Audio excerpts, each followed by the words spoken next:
ሚኒስትር ክቡር አቶ ከማል አህመድ የፓርላማን የትራንስፖርት ቋሚ ኮሚቴ ሰብሳቢ፣ ክቡር አህመድ ሽዴ የፌደራል ፋይናንስ ሚኒስትር ዴኤታ፣ ክቡራን የፌደራልና የክልል ከፍተኛ አመራሮች፣ ክቡራን የኢትዮጵያ ሶማሌ ክልል ህዝብ በአጠቃላይ፣ ክቡራን ጥሪ የተደረገላቸው እንግዶች፣ የሀገር ሽማግሌዎች፣ ወጣቶች እንኳን የቀብሪ ዳህር ኤርፖርት ኦፕኒንግ ሰርሞኒ በሰላም አደረሰን፣ በሰላም መጣችሁ።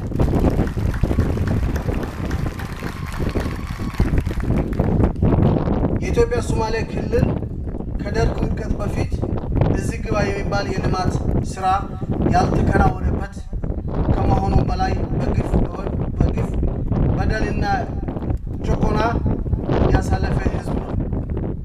እንዲሁም ከሀገሪቱ በልማት ኋላ ቀር ከሚባሉ ክልሎች አንዱ ሆኖ ቆይቷል።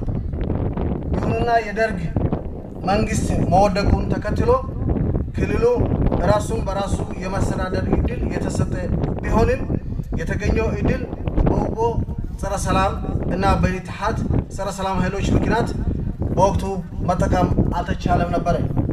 ነገር ግን ባለፉት 7 ዓመታት በሶማሌ ክልል ህዝብና መንግስት በተለይ ልዩ ፖሊስ፣ በመከላከያ ሰራዊታችን፣ በፌደራልና አጠቃላይ የጸጥታ የፌደራል የጸጥታ አካላት ኒስ የክልላችን ጸረ ሰላም ኃይሎች ተጠራርቆ ነፃ በማውጣት የክልሉ ህዝብና መንግስት ዛሬ ፊታቸው ወደ ልማት ያዞረበት ማግስት እንገኛለን። ክቡራትና ክቡራን፣ ባለፉት 7 ዓመታት የተሰሩ ብዙ ልማቶች ለምሳሌ በትምህርት፣ በጤና እንዲሁም በሶማሌ ክልል ትኩረት የተሰጠበት የክልሉ አንደኛ ችግር ተብሎ የሚታወቀው የውሃ ችግሮች ባለፉት 7 ዓመታት በከፍተኛ ስራዎች ተሰርቶ መልስ እየተሰጠበት የሚገኝ ነው። ውሃ የሶማሌ ክልል አንደኛ፣ ሁለተኛና ሶስተኛ ችግር ተብሎ በሶማሌ ክልል ካቢኔቱ እና ፓርላማን የተወሰነ ስለሆነ ባለፉት 7 ዓመታት በውሃ ስራዎች ከ680 ጥልቅ የውሃ ጉድጓዶች የተቆፈረበትና አነስተኛና መካከለኛ ግድቦች እየተሰሩና ተሰርተው የተጠናቀቁ ስራ የጀመሩ ግድቦች ጭምር በመሰረተ ልማት በተለይ በመንገድና በድልድይ ባለፉት 5 እና 7 ዓመታት ውጤት ያስመዘገበ ስራዎች በሶማሌ ክልል ተሰርቷል። በኢንቨስትመንት እየተመዘገበ ያለ ውጤቶች ክልላችን በትክክለኛ የእድገትና ጎዳና ላይ መሆኑን የሚያመላክት ነው። ከዚህም በተጨማሪ በውጭ የሚኖሩ የክልሉ ተወላጆች በሀገራቸው እየተከናወነ ባለው ልማት ተሳታፊ እየሆኑ ከማምጣታቸው በላይ በገጽታ ግንባታ ላይ ሰፊ ሚና እንዲኖራቸው ተደርጓል።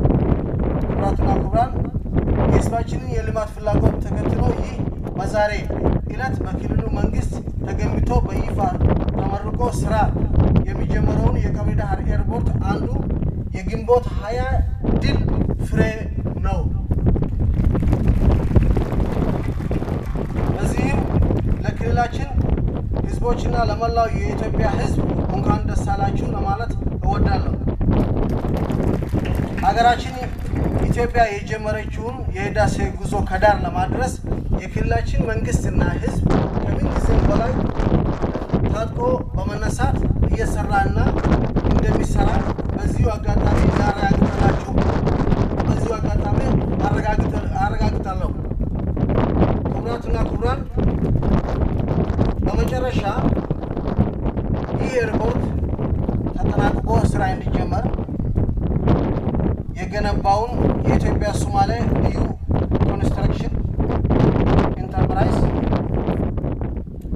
የኢትዮጵያ ኤክስፐርቶች ድርጅት የኢትዮጵያ ትራንስፖርት ሚኒስትር የኢትዮጵያ የፌደራል የትራንስፖርት ሚኒስትር ሌሎች በረራ እንዲጀምር ከፍተኛ አስተዋጽኦ ያደረገውን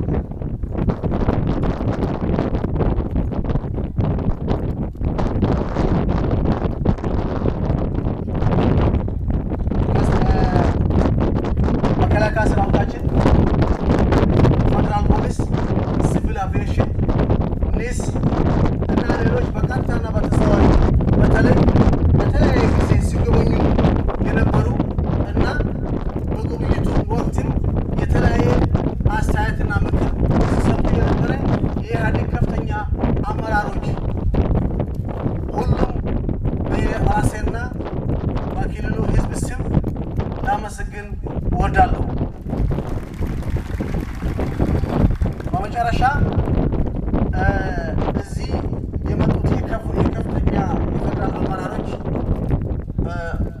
በሶማሊያ ክልል እና በራሴ ስም በድጋሚ አመሰግናለሁ።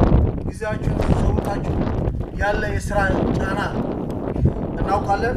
እሱን በተለይ አሁን ባለ ስብሰባ ከዛ ተለይታችሁ እዚህ ድረስ መምጣታችሁ ለራሴና ለክልሉ ህዝብና ስም በድጋሚ ላመሰግን እወዳለሁ።